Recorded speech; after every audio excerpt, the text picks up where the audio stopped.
નો conflict, only cooperation.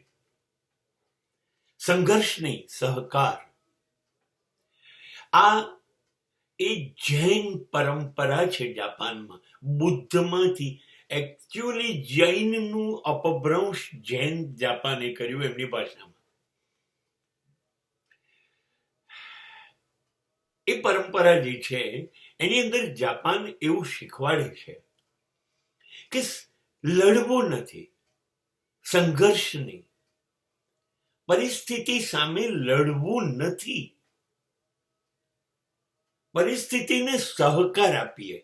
એટલે તું બહુ ખરાબ સ્થિતિ આવી છું, ઓકે, તો તું એ પ્રમાણે કામ કર. તું તારે મારું ખરાબ કર, હું ખરાબ કરવા તૈયાર છું.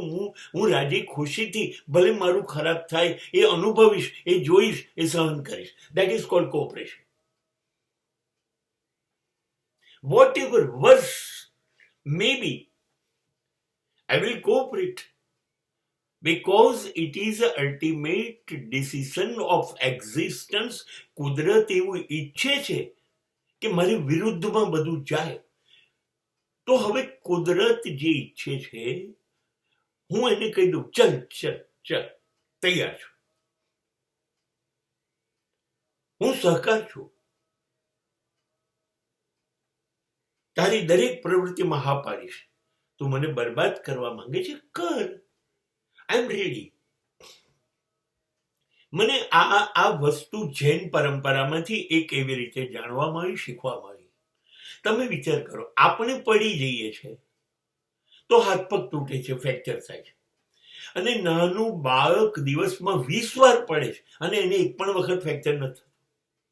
કારણ એ પડવાની ક્રિયામાં પોતાનો સહકાર આપે છે કે હું પડું છું, લે, પડી ગયો. એ કોઓપરેટ કરે છે.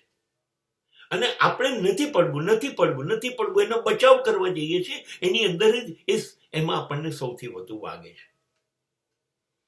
જ્યારે આપણે પરિસ્થિતિ કે વ્યક્તિની સાથે સંઘર્ષ કરીએ છીએ, સહકાર નથી આપતા,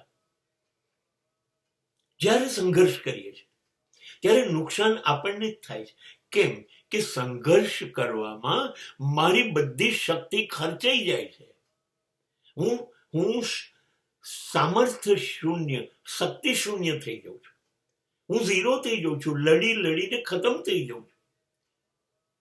એટલે મને સૌથી વધુ નુકસાન થાય છે. એટલે સંઘર્ષ મારે નથી કરવો, મારે મારી શક્તિ બચાવવી છે અને મારે સહકાર આપવો છે કે જે સ્થિતિ આવે એમાં હું તૈયાર છું. સંઘર્ષ નહીં, સહકાર. અને એની ઉપર જ જાપાને એક પદ્ધતિ વિકસાવી છે જેનું નામ છે જુડો. જેમાં એવું શીખવાડવામાં આવે છે કે સામેવાળાએ જેટલું જોર કરવું હોય એ કરવા દો. એ જોર કરતા કરતા થાકી જશે અને પછી જ હારીને પોતે જ ખલાસ થઈ જશે. અને આ એક નવી વિચારધારા છે કે સાચે સાચ તમે સંઘર્ષ કરો છો તો જ તમને પીડા થાય છે. મેં કેટલી બધી વખત જોયું છે કે રસ્તા ઉપર જતું દારૂડિયો પૂરા નશામાં છે ને વારે ઘડીએ ફૂટપાથ ઉપરથી બાજુમાં પડી જાય છે, કેટલી વાર પડ્યો રહે છે અને સવારે ઊભો થઈને આવી શકે છે. એનું કારણ છે કે એ સંઘર્ષ નથી કરતો. નશામાં છું, કાબુ નથી અને મારું શરીર બેલેન્સ ગુમાવે છે, પડી જવું છે, હા, તો હું પડી જવા તૈયાર છું. એ પડવાની ક્રિયામાં કોઓપરેટ કરે છે.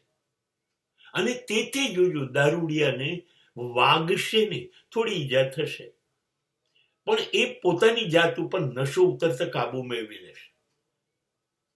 એ સંઘર્ષ નથી કરતો. અને આ જ જિંદગીની શિખામણ છે કે બને ત્યાં સુધી સિચ્યુએશન છે, જો ફેવરેબલ છે તો કોઈ પ્રશ્ન નથી, ફેવરેબલ નથી તો એને સહકાર આપીએ. થોડોક સમય પસાર થશે, એ એની રીતે કામ કરી લેશે અને પછી જતી રહેશે ને આપણે બચી જઈશું. જ્યારે વાવાઝોડું આવે ને ત્યારે સંઘર્ષ કરે ને તો મોટા મજબૂત વૃક્ષો પડી જાય અને નાના નાના છોડ હોય ને એ વાવાઝોડાની સામે આમ નીચે નમી જાય. એની ઉપર થઈને વાવાઝોડું જતું રહે, એ બચી જાય, વૃક્ષો બચી જાય.